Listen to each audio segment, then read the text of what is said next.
কোরআনের পাখি, আমাদের প্রাণপ্রিয় আজকের এই অনুষ্ঠানের প্রধান আলোচক, প্রধান বক্তা, আমাদের নয়নের মণি আল্লাহ হযরত মুফতি আমির হামজা আমাদের মাঝে উপস্থিত হয়েছেন। আমরা সম্মানিত মেহমানকে স্বাগত জানাই এবং আজকের এই অনুষ্ঠানের পক্ষ থেকে কৃতজ্ঞতা জ্ঞাপন করছি। বহুত ব্যস্ততার মধ্যেও তিনি আমাদের মাঝে উপস্থিত হয়েছেন। আলহামদুলিল্লাহ, আল্লাহ তাআলার শুকরিয়া আদায় করি। আলহামদুলিল্লাহ, ঐতিহাসিক টাঙ্গাইলের এই পৌর উদ্যানে, যেটা টাঙ্গাইলের রাজনৈতিক সূতিকাগার, রাজনৈতিক সকল সমাবেশ যেখানে হয়, যেখানে দেশের প্রধানমন্ত্রী থেকে শুরু করে দেশের প্রেসিডেন্ট থেকে শুরু করে বড় বড় রাজনৈতিক ব্যক্তিত্ব, কয়েকদিন আগে গত সেপ্টেম্বর মাসেই আমাদের আমিরে জামাত এসেছিলেন, এখানেই বক্তব্য দিয়েছেন। সেই ময়দানে আজকে আমরা তাফসির মাহফিলের আয়োজন করতে পেরেছি। এই জন্য আল্লাহ তাআলা দরবারে শুকরিয়া আদায় করছি। আলহামদুলিল্লাহ। সম্মানিত অতিথিবৃন্দ, আমাদের মাঝে উপস্থিত আছেন তানজিমুল উম্মাহ ক্যাডেট তানজিমুল উম্মাহ ফাউন্ডেশনের সম্মানিত চেয়ারম্যান, আমাদের এই টাঙ্গাইলের কৃতি সন্তান হাবিবুল্লাহ মোহাম্মদ ইকবাল। আমি তাকেও স্বাগত জানাচ্ছি। আমাদের মাঝে বিএনপির সেক্রেটারি উপস্থিত হয়েছিলেন, জামাত ইসলামী নেতৃবৃন্দ উপস্থিত হয়েছেন, এরপরে খেলাফত মজলিসের সেক্রেটারি উপস্থিত হয়েছিলেন, বিভিন্ন ইসলামী সংগঠনের নেতৃবৃন্দ উপস্থিত হয়েছেন, ইসলামী ছাত্র শিবিরের শহর সভাপতি এবং নেতৃবৃন্দ উপস্থিত হয়েছেন, বিভিন্ন উলামায়ে কেরাম মঞ্চে আসন গ্রহণ করেছেন, বিভিন্ন মসজিদের ইমাম সাহেবেরা, সম্মানিত ইমাম সাহেবেরা উপস্থিত হয়েছেন, মাদ্রাসার মুতামিম খতিব সাহেবেরা উপস্থিত হয়েছেন। আজকের এই অনুষ্ঠানে টাঙ্গাইলের আপামর জনসাধারণ উপস্থিত হয়েছেন, তৌহিদি জনতা উপস্থিত হয়েছেন। ফজিলাতুন নেসা মহিলা কলেজের মাঠ কানায় কানায় পূর্ণ হয়ে গিয়েছে, আমাদের মা বোনেরা সেখানে উপস্থিত হয়েছেন। আলহামদুলিল্লাহ, আমরা সকলকে নিয়েই আজকের এই তাফসিরুল কোরআন মাহফিলের আয়োজন করেছি। যারা উপস্থিত হয়েছেন তাদের সকলকেই শুভেচ্ছা জানাচ্ছি, আন্তরিক মোবারকবাদ জানাচ্ছি। আসসালামু আলাইকুম ওয়া রাহমাতুল্লাহি ওয়া বারাকাতুহু।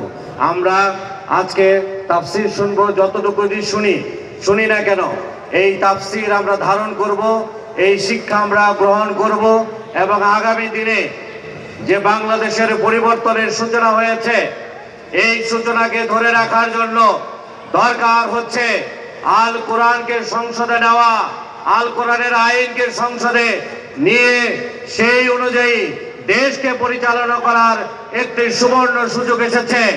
এই সুবর্ণ সুযোগকে প্রত্যেকটি আলেম ওলামা ঐক্যবদ্ধ হয়ে, বাংলাদেশের তৌহিদি জনতা ঐক্যবদ্ধ হয়ে আমরা বাংলাদেশটাকে আল্লাহর রঙে রঙিন করতে চাই।